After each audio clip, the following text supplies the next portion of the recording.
யாழ்ப்பாணம் தையிட்டி திஸ்ஸ விகாரையின் விகாராதிபதியான ஜின்தோட்ட நந்தராம தேரரை உடனடியாக வெளியேறுமாறு கடிதம் ஒன்று அனுப்பப்பட்டுள்ளது. தையிட்டியில் ஆக்கிரமிக்கப்பட்ட பகுதிகளில் இருந்து உடனடியாக வெளியேறுமாறு விகாராதிபதி ஜின்தோட்ட நந்தராம தேரருக்கு வலிகாமம் வடக்கு பிரதேச சபையின் தவிசாளர் சுகிர்தனால் குறித்த கடிதம் அனுப்பப்பட்டுள்ளது. தையிட்டீரை முத்துக்கலட்டி என்னும் பகுதியில் தனக்குச் சொந்தமான ஆதனத்தை ஜின்தோட்ட நந்தராமதேரர் சட்டவிரோதமாக ஆக்கிரமித்து அங்கு புதிய கட்டுமானம் ஒன்றை அமைத்து வருகின்றார் என்று பொதுமகன் ஒருவர் முறைப்பாடு வழங்கியுள்ளார்.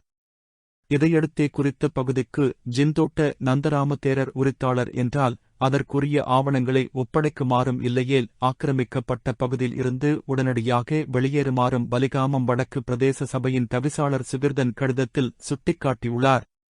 மேலும் அவ்வாறு வெளியேறாவிடின் சட்ட நடவடிக்கை எடுக்கப்படும் என்றும் தனது கடிதத்தில் தவிசாளர் தெரிவித்துள்ளார். இலங்கை மின்சார சபை ஊழியர்கள் தங்கள் கோரிக்கைகளை வலியுறுத்தி கொழும்பில் இன்று பாரிய போராட்டம் ஒன்றை முன்னெடுத்தனர். இலங்கை மின்சார சபையின் தலைமை அலுவலகத்துக்கு முன்பாக அதன் ஊழியர்களின் பாரிய போராட்டம் முன்னெடுத்தனர்.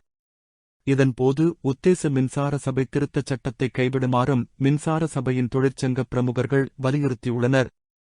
அத்துடன் அரசாங்கமும் மின்சார சபையும் தமது அடிப்படை உரிமைகளை பறித்துள்ளதுடன் தொழிலாளர்களுக்குரிய அடிப்படை வசதிகளை இல்லாமல் செய்து வருகின்றது என்று குற்றஞ்சாட்டியே போராட்டம் முன்னெடுக்கப்பட்டது.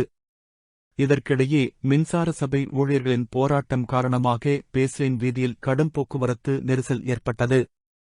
மகர சிறைச்சாலை வளவில் காணப்படும் பள்ளிவாசலை மீண்டும் திறக்க முடியாதென நீதி, சிறைச்சாலைகள் மற்றும் தேசிய ஒருமைப்பாட்டு அமைச்சர் ஹர்ஷன நாணயக்கார தெரிவித்துள்ளார். நாடாளுமன்றத்தில் இன்று இடம்பெற்ற வாய்மூல விடைக்கான கேள்வி நேரத்தில் ஐக்கிய மக்கள் சக்தியின் நாடாளுமன்ற உறுப்பினர் மரிக்கார் எழுப்பிய கேள்விக்கு பதிலளிக்கும் போதே அவர் இந்த விடயத்தை கூறியுள்ளார். மகர சிறைச்சாலை வளவில் காணப்படும் பள்ளிவாசலுக்கு வெளியார் வருவதால் பாதுகாப்பு அச்சுறுத்தல் ஏற்படுகிறது. எனவே அந்த பள்ளிவாசலை மீண்டும் திறக்க அனுமதிக்க முடியாது. மகர சிறைச்சாலை வளவில் காணப்பட்ட பள்ளிவாசல் சிறைச்சாலைகள் திணைக்களத்தின் உரிய அனுமதி பெறப்படாமல் பதிவு செய்யப்பட்டுள்ளது. அத்துடன் சட்டவிரோதமான பாதைகள் ஊடாக வெளியாட்கள் பலரும் பள்ளிவாசலுக்குள் நுழைந்தனர். இதன்போது சிறையில் இருப்பவர்களுக்கு செல்போன்கள், போதைப் பொருட்கள் போன்றவை வீசப்பட்டன. அதே நேரம் இஸ்லாமிய ஒருவர் இறக்கும் போதும் விவாக நிகழ்வுகளின் போதும் பலர் இந்த பள்ளிவாசலுக்கு வந்தனர். இதனால் அதிகாரிகள் மற்றும் கைதிகளினதும் பாதுகாப்புக்கு பெரும் அச்சுறுத்தல் ஏற்பட்டது. அதனால்தான் அப்போதைய சிறைச்சாலை அத்தியட்சகரினால் பள்ளிவாசல் மூடப்பட்டது. இந்த பள்ளிவாசலை மீண்டும் திறந்தால் அதே பாதுகாப்பு அச்சுறுத்தல்கள் மீண்டும் ஏற்படும். எனவே பள்ளிவாசலை மீண்டும் திறக்க அனுமதிக்க முடியாது என்பதை சிறைச்சாலை அத்தியட்சகர் கடந்த 2013ஆம் ஆண்டிலேயே கடிதம் ஒன்றின் மூலமாக அறிவித்துள்ளார்.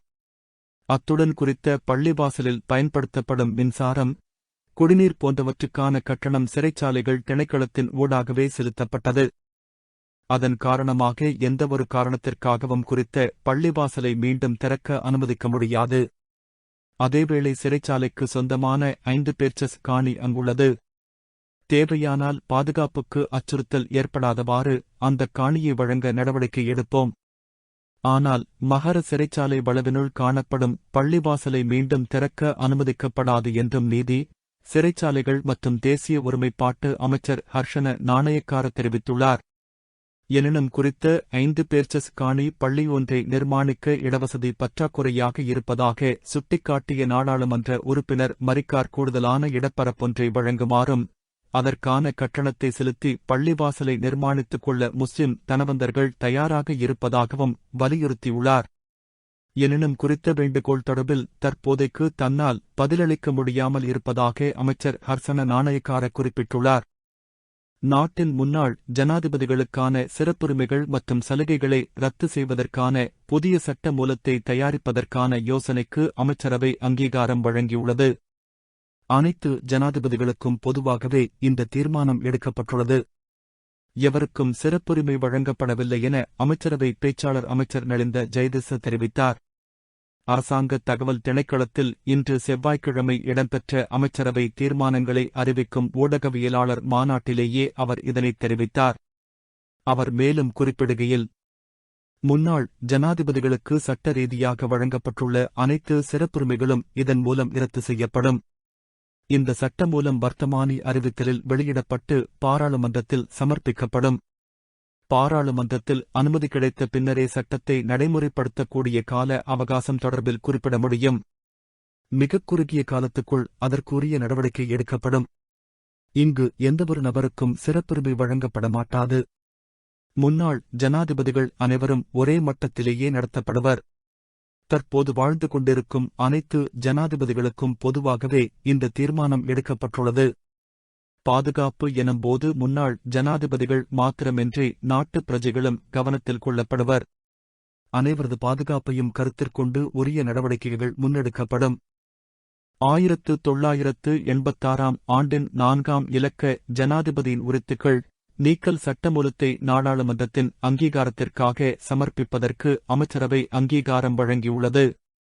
வளமான நாடு அழகான வாழ்க்கை எனும் அரசாங்க கொள்கை பிரகடனத்தில் குறிப்பிடப்பட்டதற்கமைய முன்னாள் ஜனாதிபதிகள் மற்றும் அவர்களின் குடும்பத்தவர்களுக்கு வழங்கப்படுகின்ற விசேட சிறப்புரிமைகளை ரத்துச் செய்வதற்கு இயலுமாகும் வகையில் 1986 ஆண்டின் 4ஆம் இலக்க ஜனாதிபதியின் உரித்துக்கள் சட்டத்தை நீக்குவதற்காக சட்டமூலம் ஒன்றை தயாரிப்பதற்காக கடந்த ஜூன் 16 இடம்பெற்ற அமைச்சரவைக் கூட்டத்தில் அங்கீகாரம் வழங்கப்பட்டுள்ளது. அதற்கமைய குறித்த பணிகளுக்காக சட்டவரைஞரால் தயாரிக்கப்பட்டுள்ள ஜனாதிபதியின் உரித்துக்கள் நீக்கல் சட்டமூலம் தயாரிக்கப்பட்டுள்ளதுடன் அதற்கு சட்டமா அதிபரின் ஒப்புதல் கிடைக்கப்பெற்றுள்ளது. அதற்கமைய குறித்த சட்டமூலத்தை அரச வர்த்தமானியில் வெளியிடுவதற்கும் பின்னர் நாடாளுமன்றத்தின் அங்கீகாரத்திற்காக சமர்ப்பிப்பதற்கும் நீதி மற்றும் தேசிய ஒருமைப்பாட்டு அமைச்சர் சமர்ப்பித்த யோசனைக்கு அமைச்சரவை அங்கீகாரம் வழங்கியுள்ளது என்றார்.